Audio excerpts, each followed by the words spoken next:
Hi everyone. This week we spoke to Isabel Hartman. Isabel is assistant editor at The Spectator and a best-selling author who's recently written about the impact of nature on her mental health and mental health more widely. We spoke about her own experiences of mental health and how nature, and in particular open water swimming and the outdoors, have helped her. We also looked at how coronavirus may change our relationship to nature and the natural world for good. If you enjoyed the episode, please give us a rating and review on iTunes.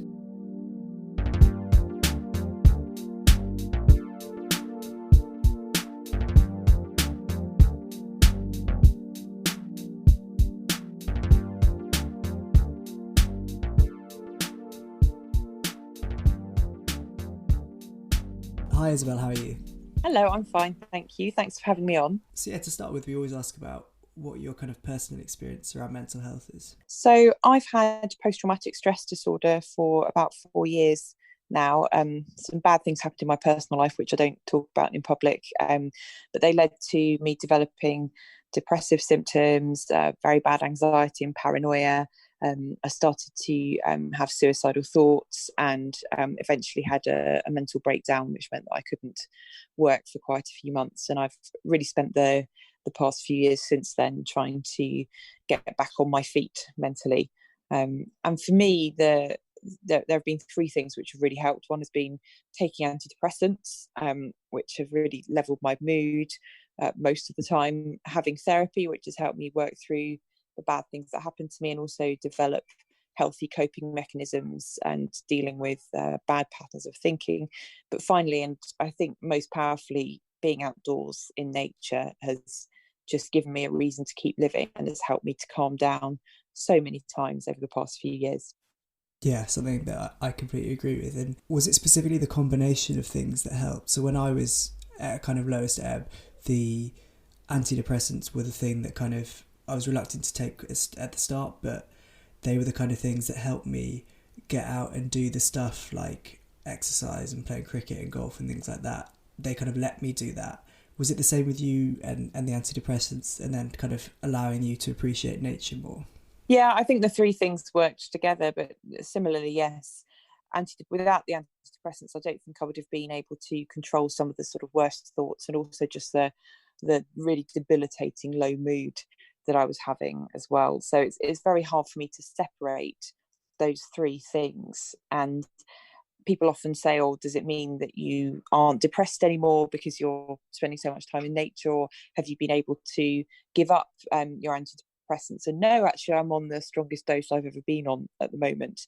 But without my time in nature, I think I probably would have been sicker. So it's quite hard to separate those three things, but all of them have been essential. Yeah, definitely. And what is it about kind of being in nature and exploring and kind of just being outside that you think really helps you? Well, from my personal experience, it's a number of things. One is that it just restores my mind, and there's a lot of research into this. There's a theory called attention restoration theory, which has been developed over the past couple of decades, which says that the soft fascination of nature, so the sight of leaves, the sight of flowers, birds, and so on, helps us to restore our minds and to restore our focus, and that's definitely helped. Also, distracting me from negative thoughts because I'm so fascinated by what I'm seeing, whether it's a barn owl hunting at dusk, or whether it's a really rare wildflower that I've been looking for 4 hours. Those things help me focus on something that isn't the washing machine of bad thoughts in my head. And I suppose that's a lot of the principles of mindfulness that lots of people are really into, that I found very hard to get to grips with to begin with, I have to say. What mindfulness does is it focuses you on the present moment, on what's actually happening at the moment, rather than the terrifying thoughts you have in your head. There's a saying, I think it's by Mark Twain, which is, I've had a terrible life and most of it never happened. And I think a lot of people listening to this, and probably you, can relate to that, where we just have all these catastrophes which might happen in our mind. Well, for me, nature takes me away from that and makes me focus on what's in front of me. And that's a really good way of me reminding myself that actually the things I'm feeling just aren't real. Yeah, that quote is particularly kind of applicable to chronic pain because most of the pain is actually imagined. So it's like there's nothing actually particularly wrong with your body, but if you went in an MRI or anything like that, it would show up highlighting the same areas in your brain. So although it's imagined, it feels exactly like you would be in pain. So what activities, like, in particular were good? Was it kind of going out on long walks or gardening, or I think you've spoken a bit about like open water swimming, which is something I'm not going to be taking up anytime soon, but seems to have helped you. Yeah, it's been a real mix of things, and different things have worked at different times and will work for different people. For me, I have to say that I had a very similar attitude to cold water swimming until I tried it, and it has really been such a powerful weapon in the way I've dealt with my mental illness. It has a sort of a shock therapy aspect to it, which helps you tame your fight or flight instinct, and that goes wrong for a lot of people when they're mentally ill. For me, it led to me being very frightened all the time that something bad was going to happen, but also very angry. And I think most people who know me would say I'm quite a placid person naturally, but I have spent the past 4 years unnaturally angry in sort of situations that don't merit that at all. And cold water swimming has helped me to tame those feelings, as well as it just being really wonderful to be in nature, because you're swimming in lakes rather than in an indoor pool. And I don't find indoor pools at all enjoyable. The sort of echoey shouting that bounces off the roof, and the incredibly strong chlorine. If you're swimming in a lake, you see a kingfisher rattling over the surface of the water. You see ducks. You can smell the trees, the nature around you, and it really is a wonderfully restorative experience. Running similarly has been great for me because, as we know, that it releases endorphins and various other chemicals which help lift our mood. It's also really good for our physical health, and a lot of people with mental illnesses do end up with quite bad physical health, not just because of the restrictions that a mental illness can put on your life, but also because of the medication that is often prescribed is very old and crude and can lead to weight gain. So that sort of exercise is really important. Another thing that I talk a lot about is just following nature. So looking for wildflowers, photographing birds in particular, two things I absolutely love, because I just get so lost in the process of looking for these flowers or these creatures, and then so lifted by the wonder of the natural world that it just gives me a very simple impetus to keep going and to see more of this incredibly rich world that I'm lucky to be alive in at the moment. Yeah, I said I wasn't particularly going to give open water swimming a go, but my dad is actually Swedish, and one of the things, like most years, we normally spend like 2 weeks in Sweden, and one of the things I do actually enjoy most there is getting in the sauna and then like jumping, not really swimming, like jumping into very cold water. It kind of gives you that, I suppose it's like a shock. Yes, and it does, absolutely. like, thinking about it, it does actually make me feel, I don't know if it's kind of psychosomatic, but I don't know if it, like, it helps me feel like better for like a few minutes, because it just kind of really wakes you up. But I don't know if that's backed up by any kind of, if that's just a feeling I've got, or if it's... No, it is. That there is some really good research into cold water swimming. I should say that on all things mental health, whether it's the drugs that are prescribed, the therapy that is carried out, or indeed interventions in the natural world, there isn't enough of a research base, and we really need to spend more on research for mental health generally. But the research that is there is very good on cold water swimming, on the impact it can have on our mental state. There's a doctor called Mark Harper who does a lot with the Outdoor Swimming Society, who's looked into this and is trying to do as much as he can to examine it and understand it more. And again, it goes back to this fight or flight instinct that a lot of us struggle with when we're unwell. Yeah, definitely. So one thing that you kind of highlighted in your book was that I suppose has been probably exacerbated at the moment, was the kind of unequal access to outdoor spaces in nature that we kind of have at the moment. And I suppose that's kind of been exacerbated by issues of being trapped in the house the whole time. Could you explain a little bit about that and how you think we can move towards more social prescribing of things like nature for mental health issues? Sure, yeah. So firstly, I think there is a popular misconception that you have to somehow travel somewhere official to see nature. And it's great that we have so many nature reserves in this country, but they are not the only place where you can see nature. And one of the, I think, the good things that has come out of lockdown is that people started to notice what was already around them, even out of their sort of, city centre flats, that you can see birds out of your window that aren't just pigeons. You can see amazing birds of prey that, like peregrine falcons, which nest on buildings in cities. You can see as you're walking, even when lockdown was particularly strict, when you're on your short exercise every day walk, you can see wildflowers growing in the cracks in the pavements. And a lot of it is about us refocusing our attention away from, I have to say, our phones and what's going on in our heads, onto what's actually around us and noticing that. And I think a lot of people were amazed by what they could see and hear around them that they'd never really paid any attention to before. So I think that's really important. But it is the case that if you are from a disadvantaged background, you are going to find it harder to access green spaces because there just aren't as many of them around where you live. And there's been a lot of work on this by reports commissioned by the government and so on, that the people in disadvantaged groups don't have that access. And that is something that really needs to change, not just in terms of outdoor spaces, actually, but also in terms of indoors. So if you're in social housing, for instance, I used to be a housing journalist. One of the worst developments I ever visited was not an old crumbling block from the 60s or the 70s. It was actually a recently built block of affordable housing on the edge of a prestigious development. And there were lots of things that were wrong with it, but one of the things that I found particularly oppressive about it was that the windows were tiny.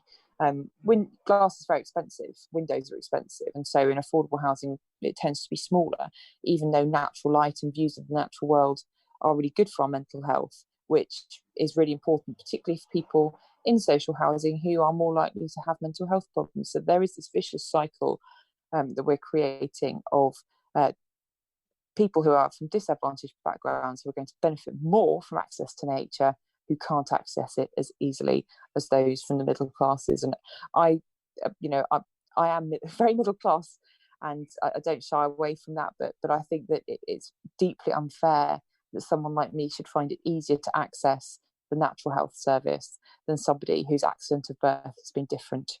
Can you see like coronavirus having an impact on the way maybe that we design, I suppose maybe our cities are too late, but the way we design our buildings and our cities? Because you see examples, I can't remember if it was you that wrote about it, but there's an amazing hospital in Singapore which has really incorporated like plants and things into the actual building, and the results they get just of patients with all kinds of diseases being able to look out a window is like phenomenal. Yeah, I mean, there is quite a lot of long-standing research into the impact of natural views, not just on mental illness, but also on physical ailments. So there was research done a few decades ago which showed that patients recovering from gallbladder surgery who had a view of the natural world were more likely to make a good recovery and less likely to need painkillers, which is incredible. It's fantastic that nature is that powerful. And I guess we do have a lot of hospitals which have long ago been built, but apparently we're going to get 40 new hospitals under the Conservatives. So I suppose that's 40 new opportunities for a biophilic, as it's known, design to be included. But there are lots of things that you can do to retrofit buildings and towns so that they do become greener, and so it is easier for people to access nature. We've seen a little bit of that during lockdown, actually, with particularly in London and Manchester, streets being changed so that it's easier to cycle, and so that it's harder for vehicles to get down, so that people can go about their business using greener forms of transport, which actually bring them into better contact with nature. And all of these things are really important for us to consider. to look at new town planning, new architecture, but also to think about the housing stock and the office stock that we have at the moment and how we can change that. Yeah, and I think something like increasing the pedestrianisation of inner cities is like has so many co-benefits as well in terms of reducing noise pollution, absolutely, air pollution, kind of just general health anyway. So looking particularly at your book, what were your kind of I don't know if favourite's the right word, but what were the stories and the people, who were the ones that you enjoyed meeting most and found I don't really like the word inspiring around mental health, but who did you find the most interesting, I suppose? So I suppose selfishly, one of my favourites was someone whose interview had a huge impact on how I approached my own mental health, a man called Kevin Widdowson, who has worked for various wildlife trusts, has also suffered from major depressive disorder for a number of years himself, and has been in and out of hospital with that illness. And I was talking to him at the very start of writing this book when I was still pretty ill, actually. And he told me that as part of his therapy, he'd been trying mindfulness, and my heart sank because I thought, oh my goodness, I've tried mindfulness. It just drives me mad. I lie in a room in silence, trying to get in touch with my body and in touch with the present moment. And what will happen is all the thoughts I've been successfully keeping out all day will just come rushing in because I'm not distracting myself. And so I found it very demoralizing. But Kevin said that he and his therapist had worked out a way of him doing mindfulness outdoors. And it was actually him going out for a walk and noticing the plants around him and really focusing on that. And that was the thing that brought him back into the present moment and stopped him from going off into catastrophizing and thinking all sorts of unwell thoughts, and noticing what he was actually experiencing at that very moment. And I started doing that, and it's made a huge difference to me. It's meant that I can now do conventional mindfulness because I've built up enough mental muscle to do it, but it also is something that I do every day, just to bring me back to the present moment, to restore my mind. And it's hugely powerful. I often put my phone on airplane mode when I'm walking my dogs, and just focus on the trees and listening for the birds and listening for other sounds that even when you feel you're quite in touch with nature, you might not notice. Like, for instance, the sound of raindrops bouncing off the leaves and then onto the ground, or even the sound of leaves scratching against one another in the breeze. All of those things just bring me back to the present moment. So that interview with Kevin was really powerful. There was also an interview I did with a chap called John, who had been homeless, slept rough for a number of years, has had really bad mental health problems all of his life. And he has really improved thanks to gardening. And a lot of people will say, well, yes, we know that there's a great link between gardening and mental health, and this isn't surprising. But what I found surprising was that he wasn't actually that bothered about gardening itself. For him, it was the social contact and the sense of purpose that it gave him. And it actually got him into paid work with the charity Thrive, who were helping him at the time. So gardening has changed his life, but not in the way that I'd expected. I'd focused solely on the plants because I'm a keen gardener myself. I hadn't thought of the power that gardening in a group can have for someone whose social skills have been really undermined by a decade of sleeping rough. And for John, he found that the gardening side of things was incidental to the way in which being around other people helped him. And so that was really powerful. Yeah, I think that's a really cool story. And also, to kind of go back to the mindfulness stuff, the kind of first session I had with my psychologist, he was like, yeah, we'll try doing this. And I was like, how on earth is something like this going to help me when I'm like in agony? And I was like, this is complete bullshit. Like, I came here wanting to have some kind of thing that was going to help me, that I could turn to. So I kind of dipped in and out of it for quite a long time, which it sounds like you did a bit, until I realised that A, I could do it lying down or walking around, and B, that I didn't have to dive right in at the deep end, doing like 40 minutes of sitting down with my legs crossed. So I think the way that you, and I can't remember the guy's name that you were talking about, got into it, kind of got introduced to it more gradually, is a much better way of doing things.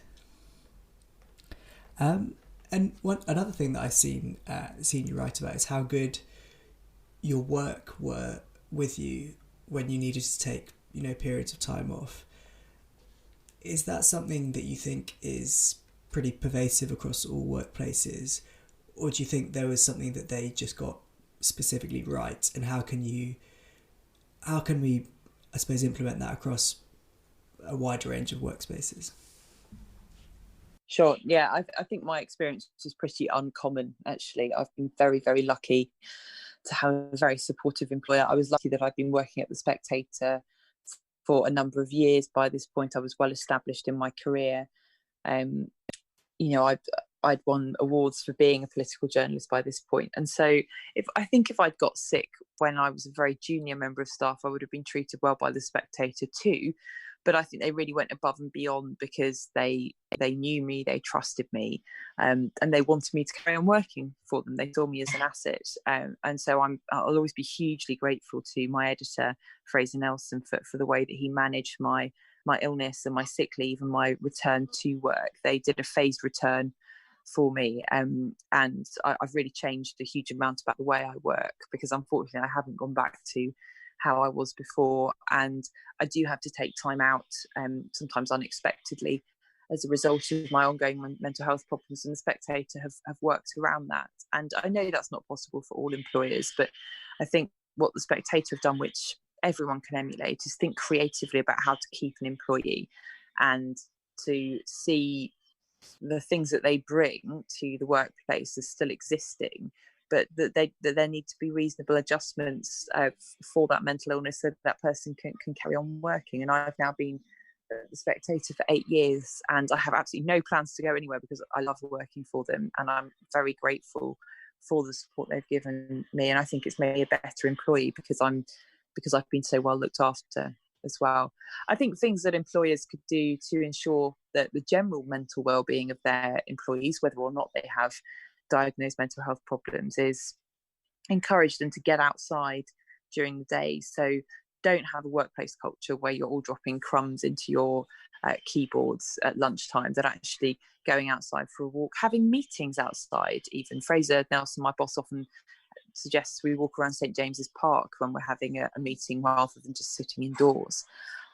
What about staff socials? Does everything necessarily need to be centred around the pub? As much as I, as a journalist, love spending time in the pub, I do find that going for a walk or doing sort of outdoor thing is much better for my well-being, and it's probably more inclusive, actually, for members of staff who don't want to drink, who just find the pub a bit boring, and who feel uncomfortable in a drinking setting as well. So thinking about things like that. I used to work for I worked for an organisation which, instead of having booze ups, decided to do staff walks in a really nice part of the southwest of England, and that was really good. And I think I got to know my colleagues better, and probably in a better light than when people are off their faces having spent all day drinking. Yeah, to kind of start wrapping things up, we always ask what you kind of personally do to look after your mental health at the moment, and I suppose it's going to be a lot centered around nature. Well, at the moment I have a 2-month-old baby, so I've had to change the way I do things quite dramatically to ensure that I am still looking after my mental health and getting outdoors. The great thing about babies is that you can take them out on walks in the pram and they fall asleep, and so I've been doing a lot of walking with my son, and he seems to really love looking up at the tree canopy in the woods where I walk the dogs, and that seems to relax him. And also I have tried to make time to get to exercise classes, and to spend a bit of time on my indoor bike, handing baby to my partner or to his older sisters, so that they look after him, just so I get a bit of space, and that I do some really vigorous exercise as well, because that makes a huge difference to my mental well-being. People often when you're talking about how to look after your mental health, they'll say, oh, but what about this situation where you have a small child, or you're very busy at work, or and I understand that there are barriers to enjoying the natural world and that everyone has time constraints. But I think that the most important thing is being creative and thinking, well, I do still really need to look after myself. So how am I going to make that a priority, even, while looking after a tiny baby? And for me, this time of being a new mum, it's been really important to me to work that out early on, because I know that without the natural world, I start to get ill, and I want to be a good mummy to my son, and I want to stay as healthy as possible. And so being outside and in nature helps me to do that. Yeah, I think that's a really important point, that that even when we're in situations that might be really stressful or time consuming, that it's important to try and create that time to look after our mental health, because it will help you hopefully be better at the things that are taking up your time and things like that. So where can we find more about what you do? Your book, which I really enjoyed, especially it kind of got me back into, I used to be obsessed with butterflies, and it got me back into like butterfly spotting. But also I live in the Chilterns, which has loads of red kites and deer, and like I live quite close to the River Chess, which has got loads of trout and stuff in. So that it kind of inspired me to get out and do a bit more walking and nature spotting. But yeah, where can we find out more about all that kind of stuff?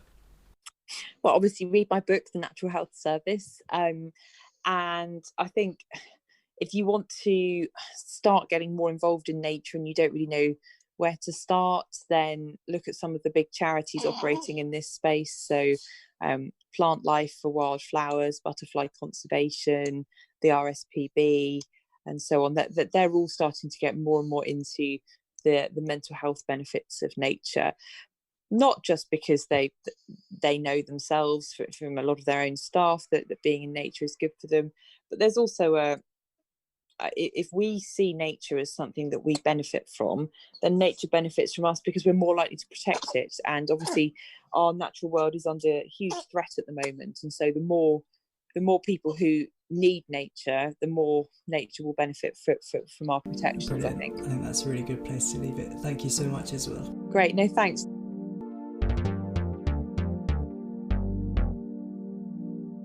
Hi everyone, I really hope you enjoyed the episode. Just a quick note to say that although the things Isabel and I talked about we may find helpful, we're not trained medical professionals. If you're struggling with your mental health, please contact your GP or an organisation like Samaritans on 116 123.